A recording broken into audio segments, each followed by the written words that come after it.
Equivalent क्या होता है। ये जो कैल्शियम कार्बोनेट इक्विवेलेंट है, ये नॉर्मली यूज किया जाता है जो हार्डनेस प्रेजेंट है वाटर के अंदर उसको एक्सप्रेस करने के लिए। अब यहाँ ये बात जाननी जरूरी है कि कैल्शियम कार्बोनेट ही क्यों चूज किया गया कि हार्डनेस उसके टर्म में या उसके बेसिस पर एक्सप्रेस किया जाता है। इसके पीछे दो रीजंस हैं जो इम्पोर्टेंट हैं।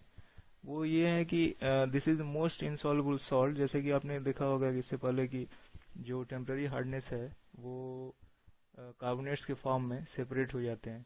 ये मोस्ट इनसॉल्युबल सॉल्ट है जो कि पाया जाता है जब हम उसको प्रेसिपिटेट करते हैं किसी भी जो हार्डनेस प्रेजेंट रहता है उस सिस्टम में। तो और उसके उससे और जो दूसरा रीजन है वो ये है कि इसका जो मॉलिक्यूलर वेट है वो 100 है, और मॉलिक्यूलर वेट 100 होने से जो कैलकुलेशंस होते हैं वो इजी हो जाते हैं। अगर हम इसके टर्म में अगर हार्डनेस को प्रेजेंट करें तो जो कैलकुलेशंस होगा वो एक मल्टीप्लिकेशन फैक्टर फॉर्म में वो ज़्यादा इजी होगा कैलकुलेट करने में हार्डनेस को। तो ये जो दो रीजन्स हैं इसके लिए हम कैल्शियम कार्बोनेट को चूज करते हैं हार्डनेस को एक्सप्रेस करने के लिए। तो ये जो अब कैल्शियम कार्बोनेट इक्विवेलेंट क्या है कि कैल्शियम कोई हार्डनेस जो प्रेजेंट है वाटर में वो किस रेशियो में रिएक्ट करेगा सोप के साथ, इसी को हम एक बैलेंस फॉर्म में कैल्शियम कार्बोनेट के टर्म में बता देते हैं कि कैल्शियम कार्बोनेट अगर उसकी जगह पे होता है तो वो कितने अमाउंट में लगता है उसमें। तो ये जो टर्म है तो उससे अगर हम कैल्शियम कार्बोनेट इक्विवेलेंट को डिफाइन करना होगा, जैसे कि यहाँ हम देख रहे हैं calcium carbonate equivalent this is equal to mass of the hardness producing substance. वो जो हार्डनेस प्रोड्यूसिंग सब्सटेंस हमने लिया है वो कितने ग्राम्स है उसमें प्रेजेंट। उसके अलावा इसको मल्टीप्लाई करते हैं हम एक मल्टीप्लिकेशन फैक्टर से, और ये जो मल्टीप्लिकेशन फैक्टर है ये डिपेंड करता है इन दोनों के जो हार्डनेस प्रोड्यूसिंग सब्सटेंस हमने लिया है और कैल्शियम कार्बोनेट इन दोनों के रेशियोज पे। तो अब जैसे कि यहाँ हम देख सकते हैं कि मल्टीप्लिकेशन फैक्टर्स दिए हुए हैं कि कैल्शियम बाई कार्बोनेट का जो मल्टीप्लिकेशन फैक्टर होगा वो 100 बाई 162। ये जो 100 है, ये 100 वाला टर्म जो सभी में आया हुआ है ये कैल्शियम कार्बोनेट के लिए है, और ये जो नीचे जो टर्म 162 जो वेरी कर रहा है सभी में, ये टर्म है जो सब्सटेंस हमने लिया हुआ है जिसका कि हार्डनेस जिसके कारण हार्डनेस प्रोड्यूस हो रहा है वाटर में। तो ये जो मल्टीप्लिकेशन फैक्टर है ये चेंज करता है जैसे जैसे हम ये सब्सटेंसेस के बारे में जानकारी लेते हैं कि calcium carbonate by carbonate present है अगर, कैल्शियम सल्फेट प्रेजेंट है अगर, या कैल्शियम क्लोराइड प्रेजेंट है उस हार्डनेस प्रोड्यूसिंग वाटर में, तो उसके बेसिस पर ये जो मल्टीप्लिकेशन फैक्टर होगा वो चेंज करेगा। और ये कितने ग्राम प्रेजेंट है इन दोनों को अगर हम मल्टीप्लाई कर दें तो उससे हमें ये पता लग जाएगा कि कितने वो जो हार्डनेस है वो कैल्शियम कार्बोनेट के टर्म में कितना है, जिसे हम कहते हैं कैल्शियम कार्बोनेट इक्विवेलेंट। और नॉर्मली जो भी हार्डनेस है वो कैल्शियम कार्बोनेट इक्विवेलेंट के ही टर्म में शो किया जाता है। और ये जो कैल्शियम कार्बोनेट इक्विवेलेंट का टर्म है उसमें हम जो यूनिट यूज करते हैं वो है पार्ट्स। नॉर्मली जो यूनिट यूज करते हैं वो है पार्ट्स पर मिलियन या मिलीग्राम्स पर लीटर।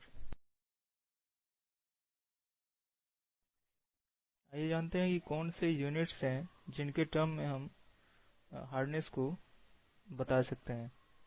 इसमें सबसे पहला यूनिट जो यहाँ लिखा गया वो है मिलीग्राम्स पर लीटर।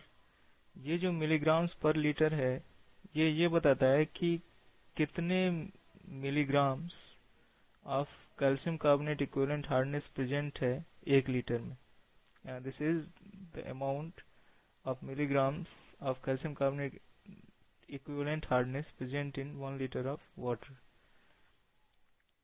अब इसे अगर हम कन्वर्ट करें तो हम ये लिख सकते हैं this is equal to 1 milligrams of calcium carbonate equivalent hardness present in 1 litre को हम चेंज कर सकते हैं 10⁻⁶ मिलीग्राम्स ऑफ वाटर। और ये कहाँ से आया, 1 लीटर को इक्विवेलेंट हम मान सकते हैं 1 kg को, और kg को अगर हम मिलीग्राम्स में कन्वर्ट करें तो वो होगा 10⁻⁶ मिलीग्राम्स ऑफ वाटर। अब यहाँ 1 milligram of calcium carbonate equivalent hardness present in 10⁶ milligrams of water, इसे अगर हम पार्ट्स में कन्वर्ट कर दें तो ये होगा, this will be equivalent to 1 part of calcium carbonate equivalent hardness present in 10⁶ parts of water।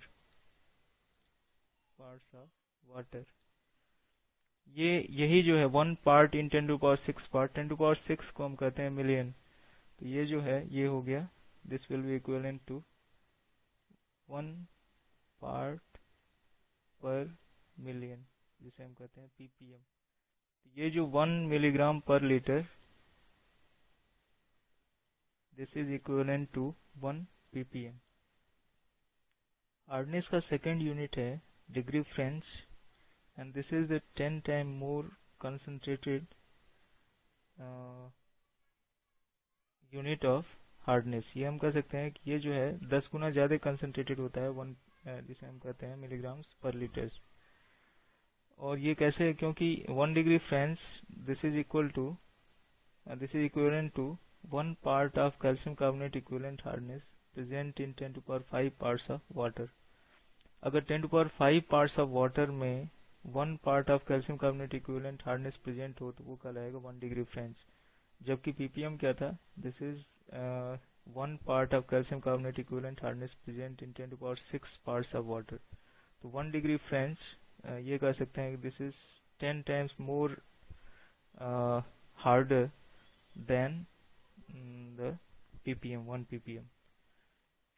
Third जो यूनिट हम यूज करते हैं एक्सप्रेस करने के लिए हार्डनेस को, वो है डिग्री क्लार्क।